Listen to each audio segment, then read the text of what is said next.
vous oubliez quelque chose. Oui. Vous oubliez quelque chose. C'est dommage, mais vous oubliez quelque chose. C'est que la situation sanitaire a été extrêmement compliquée. Vous voulez peut-être pas parler des malades, peut-être pas des décès, mais pensez aussi aux soignants qui souffrent depuis un an, qui n'arrêtent pas de travailler, qui continuent encore aujourd'hui à travailler. Et d'autant plus, je finis pour une fois. Je vais finir pour une fois. Je vais finir pour une fois. Et qui continuent aussi à se mobiliser sur les campagnes de vaccination. Donc je pense juste pour ça qu'il faudrait un tout petit peu de respect et d'humilité. Les soignants, c'est ceux à qui vous avez distribué des masques FFP2 quand il y en avait, que vous avez rappelé parce qu'ils sont contaminés. Premier élément. Donc vous mettez en danger les soignants et c'est à moi que vous donnez des leçons. Les soignants, c'est moi qui les ai défendus pour avoir les masques que vous leur avez refusés.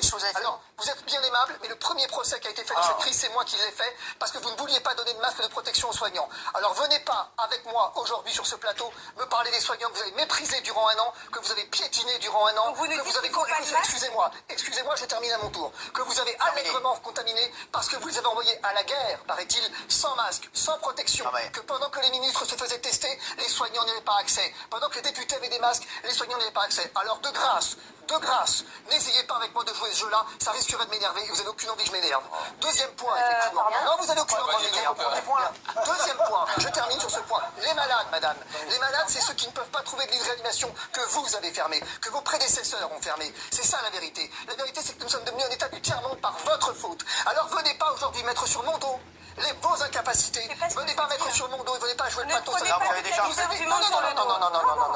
Comme vous venez me dire, effectivement, si vous ne voulez pas penser aux malades avec vos airs littéraires, excusez-moi madame, mais les malades, j'y pense peut-être plus que vous. Et ce que vous faites aujourd'hui, en l'occurrence, les soignants et les malades, j'y pense, les soignants, vous n'y avez jamais pensé. Et les malades, il fallait y penser au moment où vous avez fermé les lits de réanimation. Vous avez fermé des lits de réanimation entre mars et aujourd'hui. Vous avez ouvert des lits de réanimation éphémères à la Salpêtrière dans le réfectoire pour ne pas ouvrir des lits de réanimation permanents. Fabrice, reprends un peu ton souffle. Non, mais je veux dire, bon, arrêtez de vous foutre de moi quand même. Mais et non, arrêtez mais de vous vous le foutre du prenez. pays. Vous n'arrivez pas. En fait, vous n'arrivez juste pas à écouter. Non, j'écoute très bien, madame, c'est vous qui comprenez absolument rien. C'est ça le problème. Oh là, Fabrice, non, mais excusez-moi. c'est pas toi ça, arrête Fabrice. Non, à un moment donné, on arrête.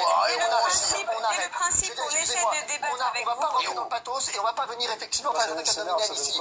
Quand on me dit que je ne pense pas aux malades, à chaque fois on me sort le même argument.